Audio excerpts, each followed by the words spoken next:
Hello friends, welcome to Sri Tamil channel. இன்றைக்கி நம்ம பார்க்க போகிறது என்னென்னு பார்த்தீங்கன்னா, இஞ்சி கஷாயம். வீட்டில் இருக்கிற பொருட்களை வச்சே எப்படி சிம்பிளாக இந்த இஞ்சி கஷாயம் செய்யலாம் தான் பார்க்க போகிறோம். இந்த இஞ்சி கஷாயம் சளி, இருமல் போன்ற சமயங்களில் நமக்கு ரொம்பவே உதவியாக இருக்கும். வாங்க எப்படி செய்யலான்னு பார்க்கலாம்.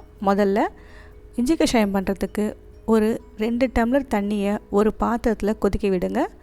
தண்ணி கொதிக்க ஆரம்பித்ததும் ஒரு 1/4 ஸ்பூன் மஞ்சத்தூள் சேர்த்துக்கங்க.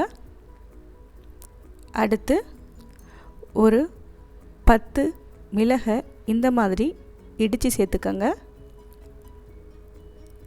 அடுத்து ஒரு சின்ன துண்டு பட்டை, 2 கிராம்பு சேர்த்துக்கங்க. சேர்த்ததுக்கப்புறம் ஒரு 1.5 இன்ச் இஞ்சியை தோலை நல்லா சீவிட்டு சுத்தமாக கழுவிட்டு இது மாதிரி நல்லா தட்டி எடுத்துக்கோங்க. இதை நம்ம இப்போ சேர்த்துக்கலாம். சேர்த்ததுக்கப்புறம் இஞ்சி, மிளகு எல்லாம் சேர்ந்து நல்லா கொதிக்கட்டும். இதை சிறுத்தீயில் வச்சு நல்லா கொதிக்க விடுங்க. தண்ணி ஓரளவுக்கு சுண்டி வந்ததுக்கப்புறம் நமக்கு தேவையான அளவு வெல்லம் சேர்த்துக்கலாம். பனங்கல்கண்டு சேர்த்தா ரொம்பவே நல்லது. நாட்டு சர்க்கரை கூட சேர்த்துக்கலாம், இல்லைனா பனங்கருப்பட்டி கூட சேர்த்துக்கலாம். சேர்த்ததுக்கப்புறம் ஒரு நிமிஷம் கொதிக்க விடுங்க. அதுக்கப்புறம் நம்ம ஆஃப் பண்ணிடலாம் ஸ்டவ்வை.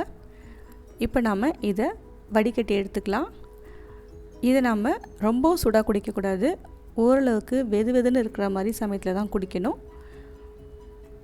அவ்வளவுதாங்க.